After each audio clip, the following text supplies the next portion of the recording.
جنت کا استحقاق۔ جنت بے حد عظیم نعمت ہے، وہ بے حد مہنگی قیمت پر کسی کو ملے گی۔ بہت تھوڑے خوش نصیب لوگ ہوں گے جو جنت کی لطیف دنیا میں بسائے جانے کے قابل ٹھہریں گے۔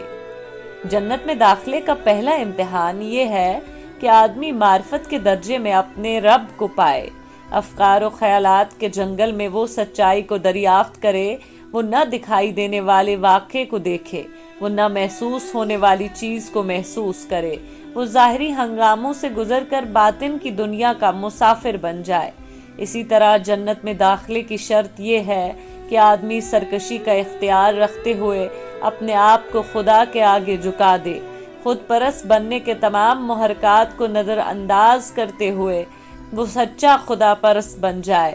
کشش اور جاذبیت کے بے شمار مراکز سے منہ موڑ کر وہ ہمتاً خدا کی طرف متوجہ ہو جائے۔ اسی طرح جنت میں داخلہ صرف اس شخص کے لیے ممکن ہوگا جو منفی حالات کے درمیان ہمیشہ مثبت ذہن پر قائم رہے، جو اپنے سینے میں اٹھنے والے حسد اور غمنڈ اور انتقام جیسے جذبات کو دفن کر کے یک طرفہ طور پر لوگوں کے لیے شفقت اور خیرخواہی کا پیکر بن جائے،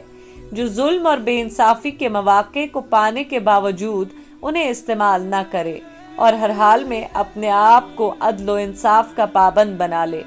جنت ایک نفیس ترین خدائی کالونی ہے۔ اس نفیس کالونی میں صرف وہی روحیں داخل ہوں گی جو آخرت میں اس طرح پہنچیں کہ دنیا میں انہوں نے اپنے اوپر تطہیر کا عمل کر لیا تھا۔ موجودہ دنیا امتحان کی دنیا ہے۔ یہاں ہر آدمی کثیف شخصیت کے ساتھ پیدا کیا جاتا ہے۔ اب ہر آدمی کو یہ کرنا ہے کہ وہ اپنی ذات پر خود تطہیری کا ایک مسلسل عمل شروع کرے، یہاں تک کہ اس کی کثیف شخصیت پاک و صاف ہو کر لطیف شخصیت میں بدل جائے۔ جنتی انسان وہ انسان ہے جو کانٹوں کے درمیان پھول بن کر رہے، جو اندھیروں کے درمیان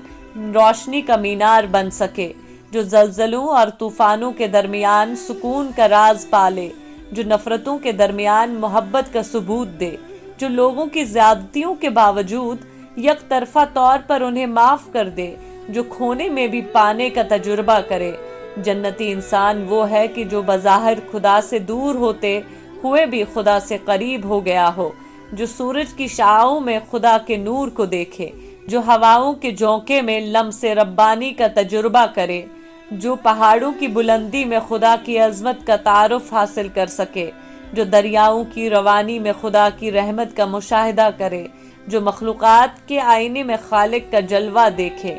خدا نے اپنے پیغمبروں کے ذریعے یہ بتا دیا ہے کہ جنتی انسان کی صفات کیا ہوتی ہیں۔ جو لوگ دنیا کی زندگی میں اپنے اندر جنتی صفات پیدا کریں وہ موت کے بعد جنت میں داخلے کے مستحق قرار پائیں گے۔ جنت میں داخلہ نہ کسی سفارش کی بنیاد پر ہوگا، نہ کسی کے ساتھ نسبت کی بنیاد پر اور نہ کسی پراسرار عملیات کی بنیاد پر۔ جنت میں داخلہ پوری طرح معلوم حقیقت پر مبنی ہے، اور